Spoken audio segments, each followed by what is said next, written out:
ध्यानाभ्यास के लिए कृपया अपने नेत्रों को बंद कर लीजिए। बाहर की दुनिया आपकी नहीं है।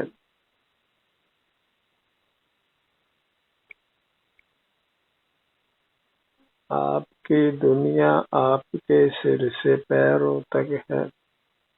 वही दुनिया आपके लिए अत्यंत सुखद है। अपनी दुनिया से ही युक्त होकर रहिए। वही परमात्मा का स्वरूप है। जो भी परमात्मा हुए हैं उन्होंने जगत से नाता तोड़ा है और अपने अमूर्त शरीर से नाता जोड़ा है।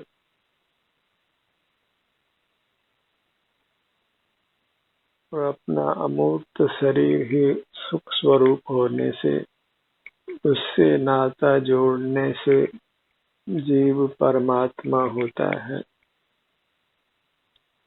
पूर्ण सुख को प्राप्त करता है, सर्व दुखों से मुक्त रहता है। अपना समय अपने शरीर को दीजिए। अपने शरीर का ही एहसास संवेदन करते हुए रहिए। जीव अमूर्त है और जो अमूर्त है उसी को प्रतिमा संज्ञा है। अपना अमूर्त रूप ही परमात्मा की प्रतिमा है। परमात्मा को मूर्त रूप देना योग्य नहीं है। वह वास्तव में परमात्मा का अवर्णवाद है।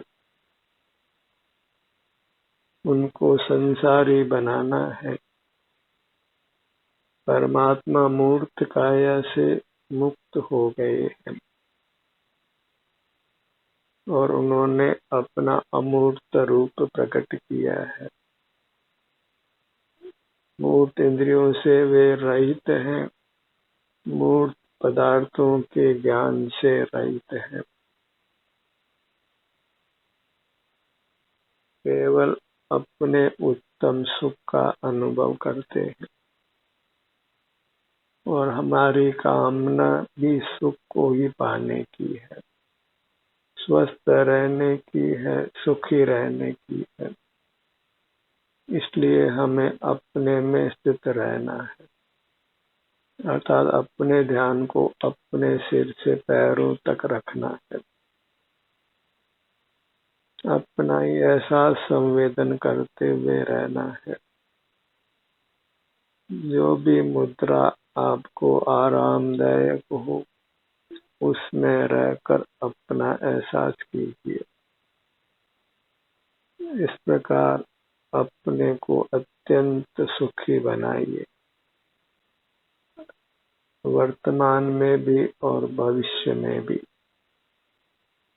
क्योंकि हम वर्तमान में अपने सन्मुख रहते हैं, उससे मूर्त कर्मों का संबंध मिटता है और एक बार सकल मूर्त कर्मों का संबंध मिटने के बाद फिर जीव पुनः मूर्त शरीर को कभी प्राप्त नहीं करता है। सदा सदा के लिए मूर्त के बंधन से मुक्त हो जाता है। तो वही मुक्त अवस्था है, स्वाधीन अवस्था है, मोक्ष की अवस्था है। वही परमात्मा का और हमारा वास्तविक स्वरूप है और हमें उसी को पाना है। जब तक वह परमात्मा पद प्राप्त नहीं हो जाता, इस मूर्त के बंधन से हम सर्वथा मुक्त नहीं हो जाते, प्रकट अमूर्त नहीं हो जाते, तब तक हमने यत्न पूर्वक अपने से युक्त रहना है, अपना मुख अपनी ओर रखना है, अपना ही एहसास संवेदन करते हुए रहना है। और ये संकल्प कीजिए कि मुझे अब दुखों से मुक्त होना है, मुझे कोई भी रोग अवस्था नहीं चाहिए। क्षुधा, त्रसा, सर्दी, गर्मी, नाना प्रकार के दुख नहीं चाहिए। मन का कोलाहल भी नहीं चाहिए। इंद्रिय ज्ञान भी नहीं चाहिए। मूर्त पदार्थों का ज्ञान नहीं चाहिए। केवल अपने अनुभव रूप रहना है। अपने आनंद को भोगते हुए रहना है। मुझे एक परमात्मा दशा ही चाहिए जो दुख रहित है और अत्यंत सुख सहित है। अपना विस्तार ही आनंद का विस्तार है। वही आनंद का भोग है। अपनी अस्थि की मस्ती में ही मस्त रहना है। अपना होना ही अपने लिए सुख का होना है। हम हैं तो जीवन है और हम नहीं है तो जीवन नहीं है। और हम तो वास्तव में अमर तत्व हैं। अनादि से है और अनंत काल तक रहेंगे। हर पदार्थ ही अमर है। जीव मूर्त के बंधन से रहित हो सकता है और जीव को ही बंधन मुक्त होने पर उत्तम सुख का अनुभव होता है। सुख पाना ही परमात्मा पद को पाना है। दुखों से मुक्त होना ही परमात्मा होना है। सदा स्वस्थ, सदा सुखी रहना। इंद्रिय ज्ञान में रहना ही अस्वस्थ रहना है और जितेंद्रिय होना ही स्वस्थ रहना है। मूर्त पदार्थों की प्रीति को छोड़िए। वही वास्तव में सकल दुखों का कारण है। और अपने अमूर्त काया की प्रीति कीजिए। अमूर्त में रुचि कीजिए और मूर्त की रुचि छोड़िए। भौतिक जगत को छोड़कर भीतर अपने आध्यात्मिक जगत में आइए।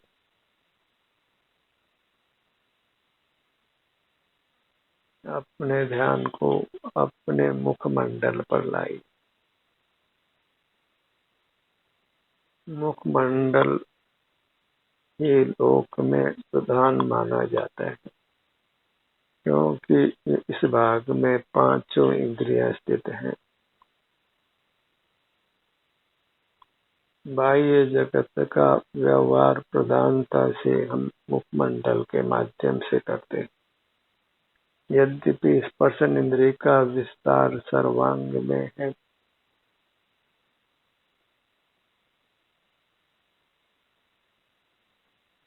सबसे अधिक व्यवहार हम चक्षु इंद्रिय और कर्ण इंद्रिय का करते हैं और प्राय कर्ण इंद्रिय से हम मिसगाइड होते हैं।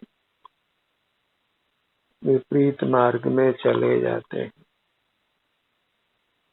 क्योंकि वास्तव में कुछ उत्तम उपदेश सुनने को प्राप्त नहीं होता। क्योंकि संसारी जीव मोक्ष मार्ग से रहित हैं। विश्व में ही मुग्ध हैं, बाहर ही बाहर जीते हैं। और चक्षु इंद्रिय का विषय हमें नाना रूप से बाहर से बांध कर रखता है।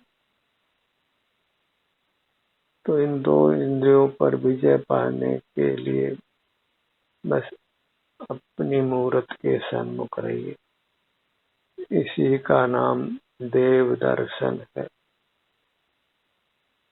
निज दर्शन ही देव दर्शन है। तो वही एक मोक्ष का हेतु है। सुख पराधीन नहीं है। किसी भिन्न परमात्मा के अधीन नहीं है। किसी भिन्न गुरु के अधीन नहीं है। किसी भिन्न शास्त्र के अधीन नहीं है, किसी परोपकार आदि परिणाम के अधीन भी नहीं। सुख के लिए अपना ही उपकार करना है, अपने पर ही दया करना है, अपने को अपने से जोड़ना है। उपकार शब्द का अर्थ ही उपमाने निकट कार्य माने करना। निकट वस्तु आपको आपकी मूरत है, उसी के सन्मुख रहने का नाम उपकार है।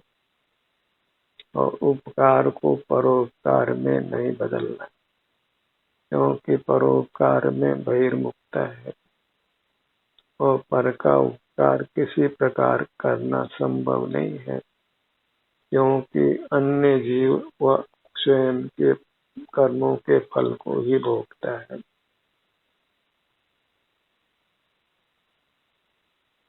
इसलिए सारे जगत से मुंह मोड़कर अपने सन्मुख रहिए। देव दर्शन परोपकार आदि के नाम से बहिर्मुख रहना योग्य नहीं है।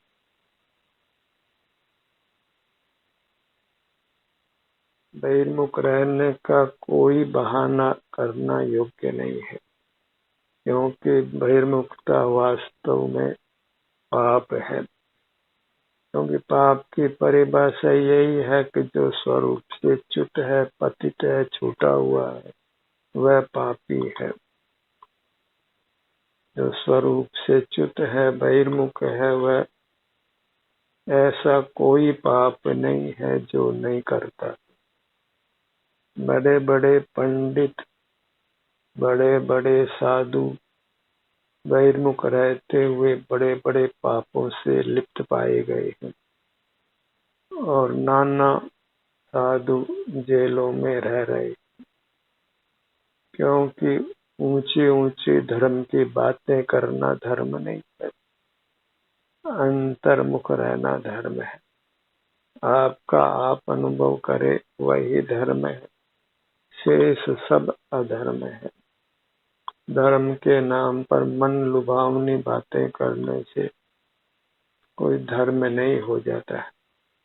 दया दान परोपकार आदि की बातें मन को भाती है, अच्छी लगती है, पर वे किंचित भी धर्म नहीं। उनमें सर्व पराश्रय ही है, पराधीनता ही है, और उसी का लोक में उपदेश प्राप्त होता है। और वास्तव में धर्म अपना उपकार करने का नाम है। जो भी जीव पूर्व में परमात्मा हो गए हैं, वे स्वयं ही परमात्मा हुए हैं। उन्होंने और किसी को परमात्मा नहीं बनाया, बना सकते भी नहीं थे। अगर परोपकार ही करना है तो किसी को परमात्मा बनाइए, क्योंकि परमात्मा बने बिना जीव सुखी होना संभव नहीं है। जो संसारी है वह दुखी है, और आप परोपकार करना चाहते हैं तो किसी को परमात्मा बनाइए, और वह कदापि संभव नहीं है। जो भी परमात्मा होता है वह स्वयं के पुरुषार्थ से होता है, अन्य का पुरुषार्थ उसमें कुछ भी कार्यकारी नहीं होता है। और हम अपने सन्मुख रहकर अपने को ही परमात्मा बना सकते हैं, और वही कर्तव्य है, करने योग्य कार्य है। अन्य सब अकृत्य हैं। जिन्होंने ये कार्य किया है वे ही कृतकृत्य कहलाते हैं। इसके अलावा जितने भी लोक में कार्य हैं वे सब अकृत्य जानो, करने योग्य नहीं है, क्योंकि उसका फल संसार है, फिर जन्मना और मरना है। और जन्म मरण की इस दुखमयी परंपरा से मुक्त होना चाहते हैं तो अपने सन्मुख रहिए। जन्म और मरण अच्छे नहीं है, जन्म को मनाना ये एक पाश्चात्य सभ्यता है, उसका अनुकरण करना योग्य नहीं है। अपने सन्मुख रहना ही एक पर्व है जो मनाने योग्य है। पलटना, पर्व नाम पलटने का है, अबाउट टर्न करने का है, बाहर से भीतर आने का, वही एक महोत्सव है। उसी से जीव को वास्तव में आनंद अनुभव में आता है। अपने ध्यान को अपने ललाट भाग पर लाइए। अपना हर भाग दिव्य है, क्योंकि हर भाग में सुख रहा है। सुख के स्वामी होने से ही हमको देव संज्ञा है। एक सुख नामक जो गुण है वही दिव्य है, और जो मूर्त में स्पर्श रसगंध वर्ण देखे जाते हैं, शब्द देखा जाता है, उनमें कुछ भी दिव्यता नहीं है। लोक में कोई दिव्यता है, देवत्व है, वह मात्र सुख है, और उसी से हम रचित हैं। इसलिए अपने अमूर्त काया ही एक उत्तम पदार्थ है, मंगल पदार्थ है, शरणभूत पदार्थ है। संसार सागर को पार करने के लिए अपनी मूर्त ही जहाज है। संसार रूपी वैतरणी को पार करने के लिए अपनी मूर्त ही नैया है। इसी में आसीन होकर हमको मुक्त होना है, दुखों से मुक्त होना है, और अनुपम सुख को पाना है, जिसके उपमा लोक में बिल्कुल नहीं है। और अपना मुख अपनी ओर करके उस शांति का नमूना लीजिए, उस शांति को भोगिए जहाँ विकल्प नहीं है, इंद्रिय ज्ञान नहीं है, तनाव नहीं है। इंद्रिय ज्ञान और विकल्पों का नाम ही तनाव है, जिससे जीव अस्वस्थ रहता है।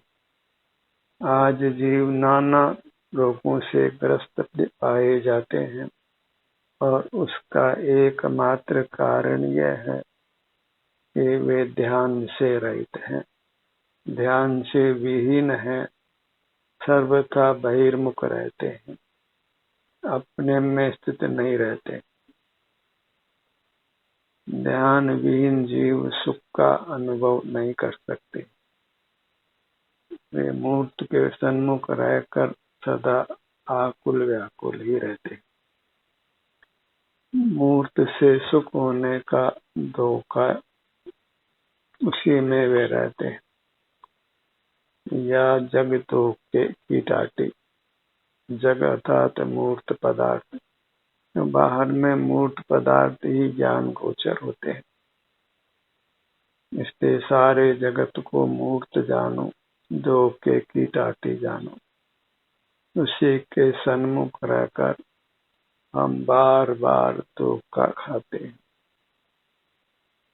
अनादि से हमने मूर्त से ही धोखा खाया है, और अपने आप को मूर्त से ही बचाना है, मूर्त से ही अति दूर भीतर रहना है। जो मूर्त से दूर नहीं रहते, वे वास्तव में सुख से ही दूर रहते हैं। जहाँ मूर्त का आलम्बन है, वहाँ किंचित भी उत्तम सुख नहीं है। मूर्त के आलम्बन को छोड़कर ही जीव सुख पाता है। त्याग में मूर्त का ही त्याग किया जाता है, और मूर्त का त्याग माने सारे जगत का त्याग हो गया।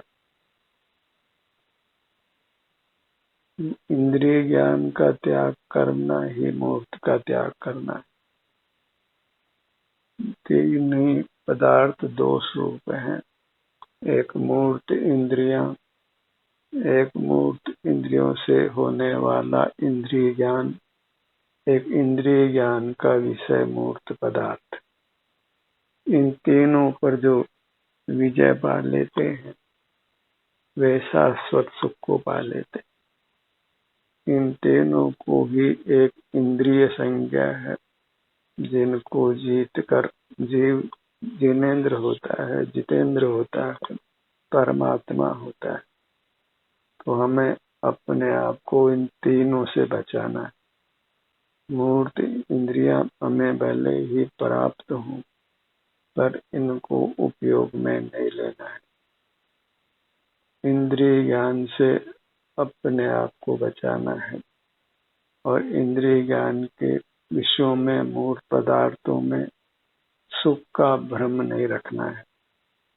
बढ़िया बढ़िया मूर्त पदार्थों को लाकर भोग कर हम कदापि सुखी नहीं हो सकते हैं।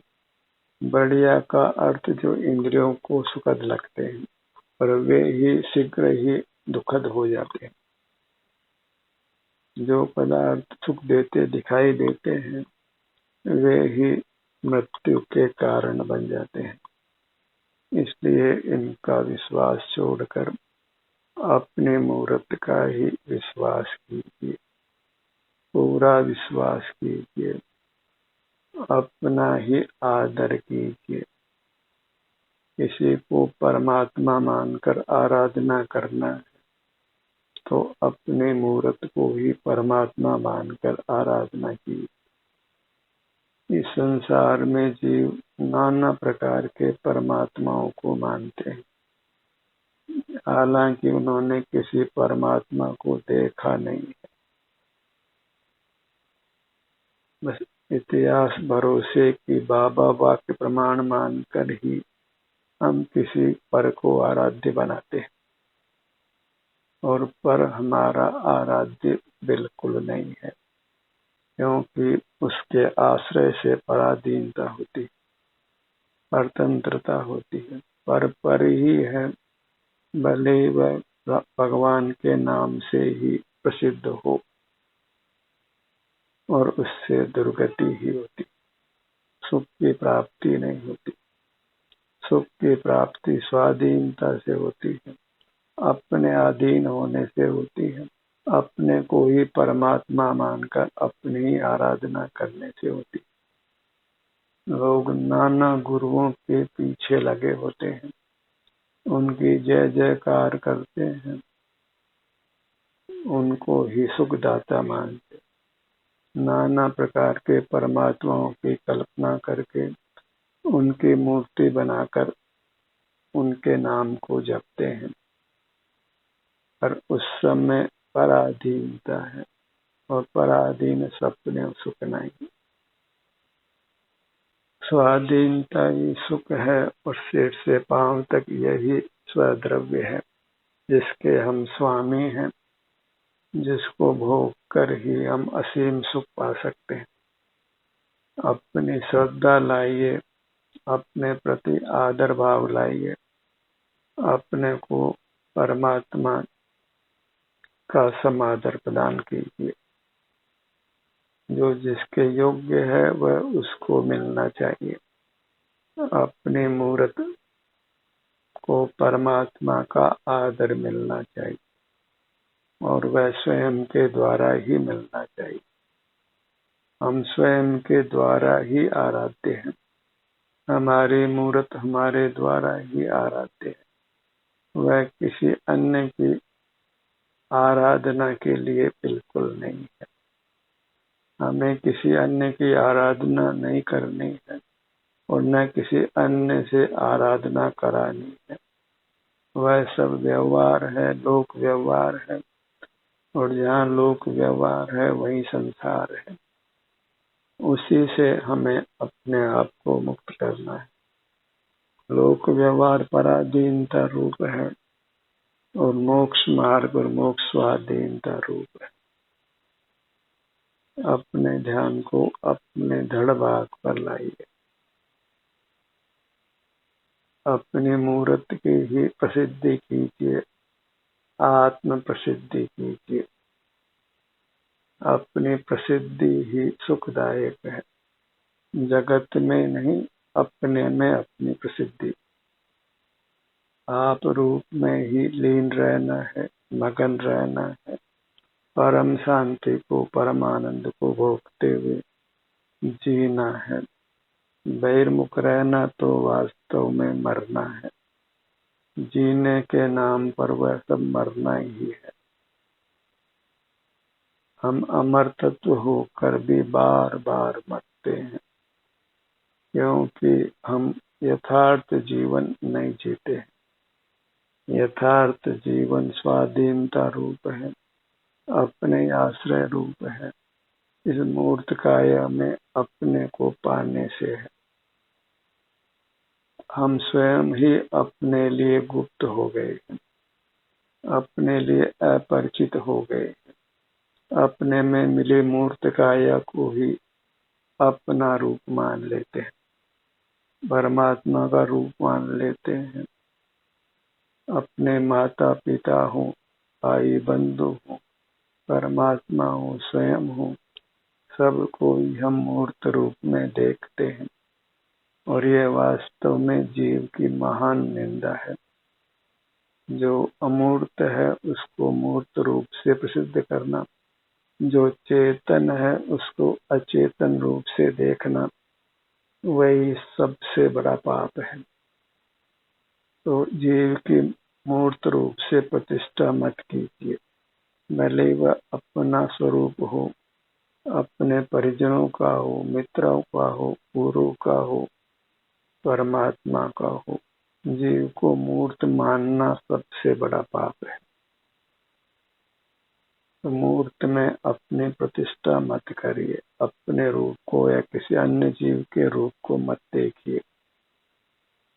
मूर्त का ही आदर करिए, उसी के सन्मुख रहकर परमानंद को भोगते हुए अनंत काल तक जीवन यापन करिए, जहाँ फिर किंचित भी दुख नहीं है, अल्प मात्र भी दुख नहीं है, जन्म मरण नहीं है, रोटी कपड़ा मकान की पराधीनता नहीं, औषधि की, वाहन की, मित्रों की, परिवार की, समाज की, राष्ट्र की, हवा पानी किसी की आवश्यकता नहीं। अपने उत्तम रूप में अपने सन्मुख रहकर लीन रहना है और अन्य किसी का स्मरण नहीं करना है, अन्य किसी के सन्मुख नहीं होना है। अन्य के सन्मुख होना ही संसार का स्वरूप है, जिससे हमें अपने आप को मुक्त करना है। ध्यान का यह सत्र यहीं समाप्त होता है। आपकी सहभागिता के लिए धन्यवाद।